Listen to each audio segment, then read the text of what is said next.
Welcome to my YouTube channel. আশা করি সকলে সুস্থ আছো, ভালো আছো। তো এর আগের ভিডিওতে আমি উচ্চ মাধ্যমিক Bangla suggestion 2022 last minute suggestion, তো যেটা আমি কবিতা থেকে সমস্ত তোমাদের যে 4টি কবিতা আছে সেই 4টি কবিতা থেকে সমস্ত A to Z MCQ এবং SAQ উত্তর এবং সেই সঙ্গে প্রশ্ন নিয়ে আলোচনা করেছিলাম। তো এর আগের ভিডিওতে আমি তোমাদের প্রথম দুটো কবিতা, যেটা হচ্ছে রূপনারায়ণের কুলে এবং মহুয়ার দেশ, এই দুটো থেকে সমস্ত MCQ SAQ প্রশ্ন উত্তর করিয়ে দেওয়া হয়েছে। তো আজকে যেটা করাবো সেটা হচ্ছে আমি দেখি এবং কন্দনলতা জন্মই পাশে, এই দুটো কবিতা থেকে MCQ এবং SAQ। আর তোমাদের আরেকটি যে কবিতা ছিল শিকার, সেটা তোমাদের পরীক্ষা হবে না, তাই সেখান থেকে কোনো প্রশ্ন আসবে না, ঠিক আছে। তো তোমাদের আমি দেখি এবং কন্দনলতা জন্মই পাশে, এই দুটো কবিতা আজকে MCQ এবং SAQ সমস্ত প্রশ্ন এবং উত্তর করাবো। তার আগে বলবো, তোমরা এর আগের ভিডিও তোমরা যারা দেখোনি সেটা তোমরা অবশ্যই দেখে নিও। সেটা হচ্ছে রূপনারায়ণের কুলে এবং মহুয়ার দেশ, এই দুটো অধ্যায় থেকে তোমাদের সমস্ত SAQ এবং MCQ সমস্ত উত্তর সহ করানো হয়ে গেছে।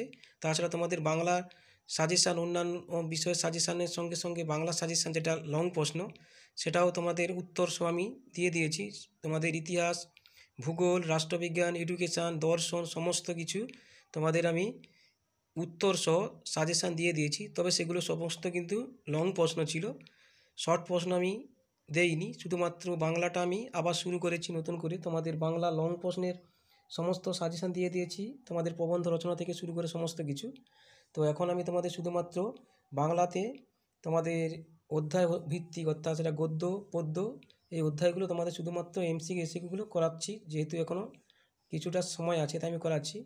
তো আজকে আমি তোমাদের কবিতার প্রথম দুটো হয়ে গেছে, আজকে পরের দুটো করাবো, আমি দেখি এবং কন্দনলতা জননীর পাশে।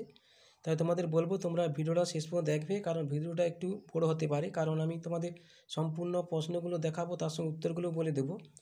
তাই তোমরা একটু শেষ পর্যন্ত দেখবে। আর যারা নতুন অবশ্যই চ্যানেলটি সাবস্ক্রাইব করে পাশ থাকা বেল আইকনটি ক্লিক করে দেবে। আর যারা সাবস্ক্রাইব করে দিয়েছো তাদেরকে অসংখ্য ধন্যবাদ। ঠিক আছে, এবার আমি তোমাদের প্রশ্নগুলো শুরু করছি, তোমরা এবার দেখো। আমি দেখি এখান থেকে এবার প্রশ্নগুলো দেখে নাও। যে আমি দেখি কবিতাটি কবি শক্তি চট্টোপাধ্যায়ের কোন কাব্যগ্রন্থ থেকে নেওয়া হয়েছে? এটা হচ্ছে অঙ্গুরি তোর হিরণ্যজল। আমি দেখি কবিতার স্তবক সংখ্যা হলো 3টি। গাছগুলো তুলে আনো, গাছগুলো কবি তুলে আনতে বলেছেন কেন? তো এটা সঠিক উত্তর হবে বাগানে বসানোর জন্য। গাছগুলো তুলে আনো, তারপর সেগুলিকে বাগানে বসা, উত্তর হবে। তাহলে আমার দরকার শুধু, কবি দরকার শুধু গাছ দেখে যাওয়া। আমার দরকার শুধু কি দরকার? গাছ দেখা। গাছের ড্যাশটুকু শরীরে দরকার, এটা হচ্ছে সবুজ। শরীরে দরকার, গাছের যে অংশটুকু শরীরে দরকার তা হলো সবুজ অংশ। সে একই প্রশ্নে ঘুরে ফিরে আছে, ঠিক আছে। গাছের সবুজটুকু শরীরে দরকার, এটা হচ্ছে 2014 সালের হচ্ছে সংসদ থেকে নমুনা করা হয়েছিল, এটা আরোগ্যের জন্য সঠিক উত্তর। আমি দেখি কবিতায় কবি বহুদিন কোথায় যায়নি, এটা হচ্ছে জঙ্গলে। বহুদিন জঙ্গলে যায়নি, জঙ্গলে না গিয়ে বহুদিন শহরেই আছি, উত্তর হবে। বহুদিন সেখানে না যেতে পারার জন্য কবি বেদনা হতো, এটা হচ্ছে যেখানে, যেখানে বলতে জঙ্গলে। কবি বসবাস করেন শহরে। হাঁ করে কেবল সবুজ খায়, কে হাঁ করে সবুজ খায়? এটা হচ্ছে শহরের অসুখ। শহরের অসুখ হাঁ করে কেবল কি খায়? সঠিক উত্তর সবুজ। শহরের অসুখ হাঁ করে কেবল সবুজ খায়, তার ফলে সবুজের অনটন ঘটে। শহরের অসুখ কি? সবুজ ধ্বংস করা। পরের প্রশ্ন হচ্ছে সবুজের অনটন ঘটে, এটা যে 2016 সালে উচ্চ মাধ্যমিকে এসেছিল। এটা সঠিক উত্তর হবে শহরের অসুখ সবুজ খায় বলে। সবুজের অনটন বলতে বোঝায় বৃক্ষের নিধন। তাই বলি গাছ তুলে আনো, কবি গাছ বসাতে চান বাগানে, এটা 2018 সালে পরীক্ষা এসেছিল তোমাদের। গাছ তুলে আনো বাগানে বসা, আমি দেখি গাছ দেখি কারণ সবুজ চোখ সবুজ চায়। তারপরে চোখ তো সবুজ চায়, দেহ চায় সবুজ বাগান, এটা 2017 সালে তোমাদের উচ্চ মাধ্যমিকে এসেছিল। কবির চোখ চায় সবুজ, কবির দেহ চায় সবুজ, মানে সব কিছুই সবুজ, ঠিক আছে। নিম্নোক্ত কোন পংক্তিটি আমি দেখি কবিতায় শেষ পংক্তি রূপে ব্যবহৃত হয়েছে? আমি দেখি। এবারে তোমাদের এখান থেকে বেশি কোনো প্রশ্ন নেই, এখান থেকে SAQ এবং MCQ কম আছে। তো এবারে SAQগুলো দেখে নাও। শক্তি মূলত প্রকৃতি প্রেমের কবি। শক্তি চট্টোপাধ্যায় সম্পর্কে এই বিখ্যাত উক্তিটি কে করেছিলেন? সঠিক উত্তর হবে সুনীল গঙ্গোপাধ্যায়। আমি দেখি কবিতায় গাছ কিসের প্রতীক? এটা হচ্ছে নবপ্রাণের প্রতীক। আমি দেখি কবিতায় সবুজের মধ্য দিয়ে কোন বঞ্চনা ব্যক্ত হয়েছে? ব্যঞ্জনা। এটা হচ্ছে সবুজ প্রাণের সঞ্চারী, কিন্তু নগর জীবন থেকে প্রাণের স্পর্শ দিন দিন অবলুপ্ত। তাই কবি সবুজের আহ্বানের মধ্য দিয়ে নগর জীবনকে করে তুলতে চান শ্যামল, সতেজ ও প্রাণময়। পরের প্রশ্ন, আমি দেখি কবিতায় কবি গাছগুলো তুলে এনে কোথায় বসাতে চান বা বলেছেন কোথায় বসাতে? হচ্ছে বাগানে। গাছগুলো তুলে আনো, বাগানে বসাও। গাছগুলো কবি বাগানে বসাতে বলেছেন কেন? এটা হচ্ছে কবি গাছ দেখতে চান। আমার দরকার শুধু গাছ দেখা। কবির গাছ দেখা দরকার কেন? গাছের সবুজ শরীরের প্রয়োজন, তাই শরীরে দরকার। শরীরে কিসের দরকার? সবুজটুকু অত্যন্ত দরকার, মানে গাছের সবুজ। গাছের সবুজটুকু শরীরে দরকার। কথাটির মধ্য দিয়ে কবি কী বোঝাতে চেয়েছেন? যে গত শতাব্দীর 70-80 দশকের রাজনৈতিক, সামাজিক, আর্থিক ক্ষেত্রে গভীর ব্যাধির হাত থেকে মুক্তির জন্য গাছের সবুজটুকু দরকার। এ কথাই কবি বোঝাতে চেয়েছেন। আরোগ্যের জন্য ওই সবুজ ভীষণ দরকার। কোন রোগ কাতরতায় কথা কবি এখানে বলতে চেয়েছেন? যে গত শতাব্দীর 70-80 দশকে রাজনৈতিক, অর্থনৈতিক, সামাজিক দিক থেকে যে অবক্ষয়, অরাজকতা, নিরাশা ও শূন্যতা চারিদিককে বিপর্যস্ত করে তুলেছে, সেই রোগ কাতরতায় কথাই কবি আলোচ্য অংশে বলেছেন। ওই সবুজ ভীষণ দরকার। সবুজের অভিযানের প্রয়োজনীয়তা কোথায়? ওই একই উত্তর হবে, একই রকমই, যে কবির মতে নগর জীবন ধোঁয়া ধূলি ধূসরিত, মানুষের শত্রু হয়ে ওঠা হৃদয়হীন নগর মানসিকতাকে হত্যা করে প্রতিনিয়ত। তাই এই রক্তে রাঙানো হৃদয়হীন, প্রাণহীন পাণ্ডুর পৃথিবীর একমাত্র আরোগ্যের পথ নির্দেশিকা সবুজের অভিযান। ওই সবুজের ভীষণ দরকার। কবির সবুজের দরকার কেন? যে গাছের সবুজ দিয়ে কবি আরোগ্য লাভ করতে পারেন, তাই কবির সবুজের দরকার। বহুদিন জঙ্গলে কাটেনি দিন। বহুদিন জঙ্গলে দিন না কাটার কারণ কি? কারণ কবি শহরে থাকেন। বহুদিন জঙ্গলে কাটেনি দিন, এখানে কোন সত্যটি নিহিত রয়েছে? যে কবি শক্তি চট্টোপাধ্যায় বারবার আরণ্যক জীবনে শান্তি পেয়েছেন, কিন্তু কর্মব্যস্ততার জন্য বহুদিন তিনি আরণ্যক সুখ থেকে বঞ্চিত, অর্থাৎ তিনি শহরে চলে গিয়েছে। কারণ শহরে এই সবুজের কিন্তু খুবই অভাব। শহরের জীবনে তিনি ক্লান্ত, বিধ্বস্ত ও রোগাক্রান্ত। অরণ্যের স্নেহ নিবিড়তার জন্য কবি প্রাণ তাই সত্যিই ব্যাকুল। পরের প্রশ্ন হচ্ছে, এটা হচ্ছে 2017 সালে এসেছিল উচ্চ মাধ্যমিক, যে বহুদিন জঙ্গলে যায়। জঙ্গলে না যাওয়ার ফলে কি হয়েছে? যে শক্তি চট্টোপাধ্যায় বহুদিন জঙ্গলে না যাওয়ার ফলে শহরী জীবনে আগ্রাসন ও সবুজের ধ্বংসলীলা ও বিধ্বস্ত অবস্থা দেখেছে। বহুদিন শহরেই আছি। শহরে থেকে বক্তা কী উপলব্ধি করেছেন? যে আমি দেখি কবিতায় কবি শহরে থেকে উপলব্ধি করেছেন রোগগ্রস্ত শহর হাঁ করে সবুজ খায়, তাই চতুর্দিকে সবুজের অভাব। কবি শহরের অসুখ বলতে কী বুঝিয়েছেন? যে আমি দেখি কবিতায় কবির চোখে তার শহর রোগাক্রান্ত। 70-80 দশকের রাজনৈতিক, অর্থনৈতিক, সামাজিক অবক্ষে তার শহর বিষণ্ণ। সেখানে সবুজের টানাটানি, প্রাণবায়ুর অভাবে মানব সত্তা যেন মৃতপ্রায়। শহরের অসুখ হাঁ করে কেবল সবুজ খায়। কথাটির মধ্য দিয়ে কবি কী বোঝাতে চেয়েছেন? যে কবি সমকালীন কলকাতা নগরী 70-80 দশকে রাজনৈতিক, সামাজিক, অর্থনৈতিক অবক্ষয় বিষণ্ণ, ক্রমবর্ধমান মানুষের চাপে, ভোগ্যপণ্য নির্মাণের প্রয়াসে শহরের বৃক্ষ হয়েছে উপেক্ষিত ও উৎপাটিত। তাই কবি প্রশ্নে প্রদত্ত কথাটির মধ্য দিয়ে বলতে চেয়েছেন যে শহর যেন সবুজের পিয়াসী। শহরের অসুখের ফলে কি হয়? যে শহরের অসুখের ফলে কি হয় সেটা হচ্ছে শহরের সবুজ অনটন, প্রাণবায়ুর অভাবে তার মানব সত্তা ও মৃতপ্রায়। এটা একটু দেখে নিও, ঠিক আছে? সবুজের অনটন ঘটে। কীভাবে সবুজের অনটন ঘটে? একই রকম প্রশ্ন, উত্তরও একই রকম। শহরের ক্রমবর্ধমান মানুষজনের চাপে, শহরের সভ্যতায়, ভোগ্যপণ্য নির্মাণে, যান্ত্রিক সভ্যতার অগ্রসর মানতায় শহরের বৃক্ষ উৎপাটিত, উপেক্ষিত। তাই শহরের সবুজ অনটন ঘটে। সবুজের অনটন ঘটে কোথায়? কেন সবুজের অনটন ঘটে? একই রকম তোমরা দেখে নিও। সবুজের অনটন ঘটলে কী হবে? সেই একই রকম প্রশ্নগুলোর উত্তর একই রকম হবে, তোমরা এগুলো দেখে নিও। তাই বলি, এ কথা বলার পর কবি কী নির্দেশ দেন? যে কথা বলার পর কবি ওই বাগানে বসাতে নির্দেশ দেন, মানে গাছ তুলে আনো। বক্তা কেন কথা বলেছেন? ওই যে মানুষ ওই গাছ তুলে এনে বাগানে বসাতে বলেছেন, কারণ গাছই আমাদের পরিবেশকে বাঁচাতে পারে, সেই জন্যই বলছে আর কি।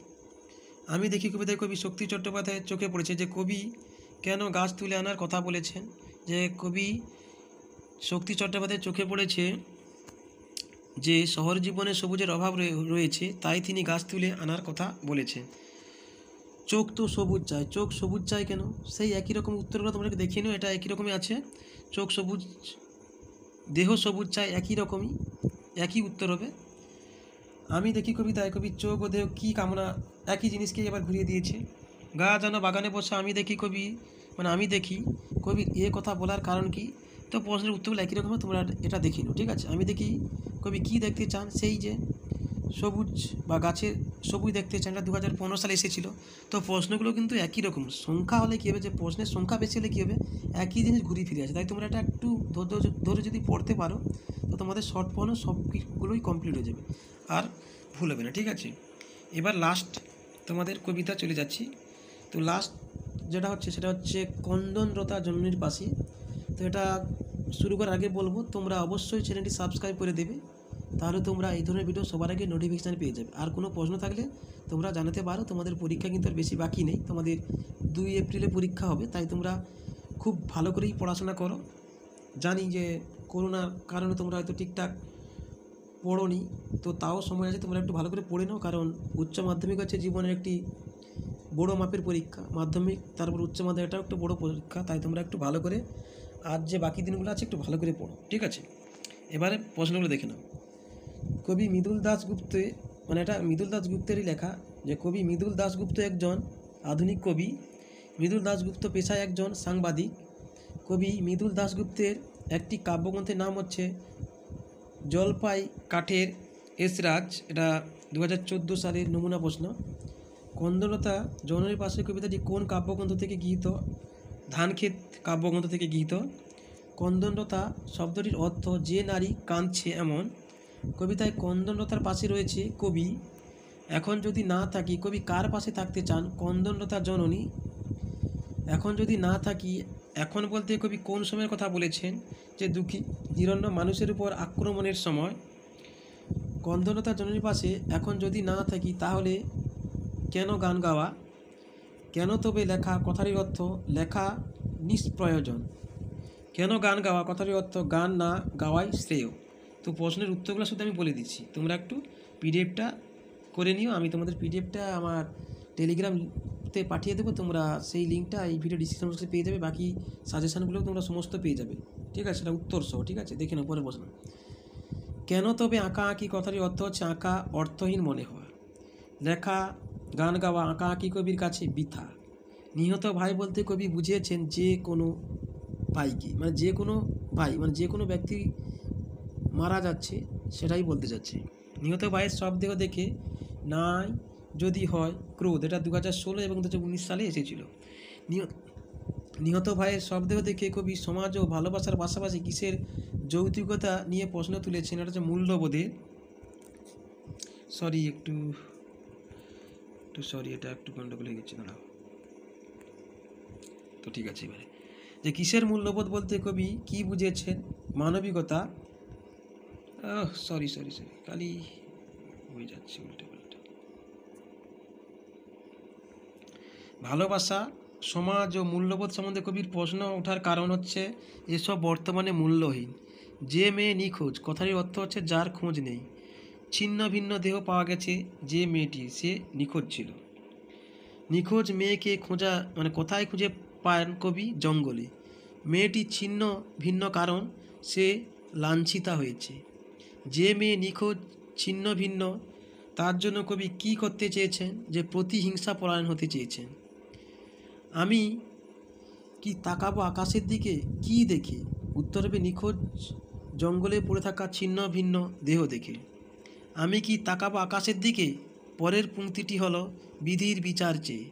আমি কি তাকাবো আকাশের দিকে বলতে কবি বুঝিয়েছেন আকাশের দিকে তাকিয়ে ঈশ্বরের দোহাই দেওয়া যায়। বিধির বিচার চেয়ে কথাটির অর্থ হচ্ছে অন্যায়ের বিরুদ্ধে বিচার চেয়ে। পরের প্রশ্ন, আমি তা পারি না। এখানে আমি কে? এখানে আমি হচ্ছে কবি স্বয়ং। আমি তা পারি না বলতে বোঝায় কবি অক্ষম। যা পারি কেবল সেই কবিতায় জাগে। কবিতায় কি জাগে? কবির বিবেক, এটা 2017 সালে উচ্চ মাধ্যমিকে এসেছিল। সেই কবিতায় জাগে বলতে বোঝায় কবির কবিতায় ফুটে ওঠে। আমার বিবেক বলতে কবি বুঝিয়েছেন কবির চেতনা। বিস্ফোরণের আগে বলতে বোঝায় কবির মনের বহিঃপ্রকাশ। বিস্ফোরণের আগে কি জেগে ওঠে? কবির বিবেক। কবি মনের বারুদ কখন জাগে? বিস্ফোরণের আগে। বারুদ ছাড়া কবিতায় আর কি জাগে? কবির বিবেক। এবার হচ্ছে এসে কিউ। কন্দরতা জননীর পাশে কবিতাটি কোন কাব্যগ্রন্থের অন্তর্গত? এটা সঠিক উত্তর হবে ধানক্ষেত। কন্দরতা জননীর পাশে কবিতাটি কোন প্রেক্ষাপটে রচিত? এটা হচ্ছে দুঃসময় ও বিপন্নতার ঘেরাটোপে যখন দেশমাতা বন্দিনী ও কন্দনতা, তখন একজন কবি হিসেবে নিজের দায়িত্ব পালনের দায়বদ্ধতা থেকে এই কবিতাটির জন্ম। জননী কন্দনতা কেন? যে জননী কন্দনতা কারণ তার করে লালিত পালিত দুঃখী নিরন্ন ও নিঃসহায় মানুষের উপর নেমে এসেছে হাড়হিম করা আক্রমণ। কন্দনতা জননীর পাশে থাকতে না পারলে কবির কি মনে হবে? যে গান গাওয়া, লেখা, আঁকা সমস্ত বৃথা মনে হবে। কন্দনতা জননীর পাশে না থাকলে কবি কি ব্যর্থ হবে? সেই একই জিনিস আবার দিচ্ছে, ওই গান গাওয়া, লেখা, আঁকা। এখন যদি না থাকি বলতে কার পাশে কখন না থাকার কথা বলা হয়েছে? দেশ জননী যখন বিপন্ন এবং কন্দনরতা তখন তার পাশে থাকার কথা বলা হয়েছে। এটা 2019 সালে এসেছিল। কেন তবে লেখা, কেন গান গাওয়া, কোন পরিস্থিতিতে কবি এরূপ মন্তব্য করেছেন? তো একই রকম উত্তরটা দেখে নিও, এগুলো একই রকম আছে। লেখা, গান গাওয়া, আঁকাআঁকি নিয়ে কবির প্রশ্ন তুলেছেন কেন? সেই একই জিনিস। নিহত ভাইয়ের শবদেহ দেখে কীরূপ অনুভূতি হওয়া উচিত? যে ক্রোধ প্রকাশিত হওয়া উচিত। নিহত ভাইয়ের শবদেহ দেখে কবির আবেগের কোন অস্তিত্ব বিষয়ে প্রশ্ন জাগে? কবির ভালোবাসা, সামাজিক মূল্যবোধ বিষয়ে প্রশ্ন জাগে। নাই যদি হয় ক্রোধ হওয়ার কারণ কি? কবি তার নিহত ভাইয়ের মৃতদেহ দেখে ক্রোধ হওয়ার কথা বলেছেন। তারপরে প্রশ্ন হচ্ছে কেন ভালোবাসা, কেন বা সমাজ, কিসের মূল্যবোধ, কোন মানসিক যন্ত্রণা থেকে কবি কথা বলেছেন? এটা 2014 সালে এসেছিলো। তোমরা প্রশ্নের উত্তরটা দেখে নিও, আমি আর বলছি না। তো ঠিক আছে, আর একটা প্রশ্ন এখান থেকে যেগুলো আছে ইম্পর্টেন্ট এগুলো একটু দেখে নিও। বাকি এই যে এইটা একটু দেখে নিবে, এইটা যে আমি তা পারি না, বক্তা কি পারেন না। এটা হচ্ছে 2016 সালে এসেছিল উচ্চ মাধ্যমিকে। এই যে বক্তা অর্থাৎ কবি বিধির বিচার চাইতে পারেন না। ঠিক আছে, এই হচ্ছে তোমাদের সম্পূর্ণ এমসিকিউ এবং এসএকিউ প্রশ্নের উত্তর। আর একটা আছে যা পারি কেবল, কে কি পারেন, এটা হচ্ছে 2014 সালে নমুনা প্রশ্ন। আর একটা হচ্ছে সেই কবিতায় জাগে আমার বিবেককে কিসের সঙ্গে তুলনা করা হয়েছে? এগুলো দেখে নিও, আমি আর বলছি না। ঠিক আছে, এ হচ্ছে তোমাদের সম্পূর্ণ এসএকিউ এমসিকিউ পুরো একদম পদ্যাংশ, অর্থাৎ কবিতাগুলো থেকে 4টা কবিতা, তার মধ্যে তোমাদের শিকারটা তো হচ্ছে না।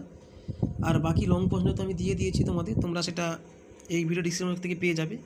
আর পরের ভিডিওতে আমি তোমাদের গদ্যগুলো থেকে, অর্থাৎ তোমাদের দুটো গদ্য আছে, ভাত আর ভারতবর্ষ, এই দুটো থেকে তোমাদের এমসিকিউ এবং এসএগুলো করে দেবো। তাই তোমাদের বলবো অবশ্যই তোমরা চ্যানেলটি সাবস্ক্রাইব করে পাশে থাকা বেল আইকনটি ক্লিক করে দেবে, তাহলে তোমরা সবার আগে নোটিফিকেশান পেয়ে যাবে। আর কোনো প্রশ্ন থাকলে অবশ্যই তোমরা জানাতে ভুলবে না। ঠিক আছে, তো আজকের মতো থাক, সকলে ভালো থেকো, সুস্থ থেকো, ধন্যবাদ।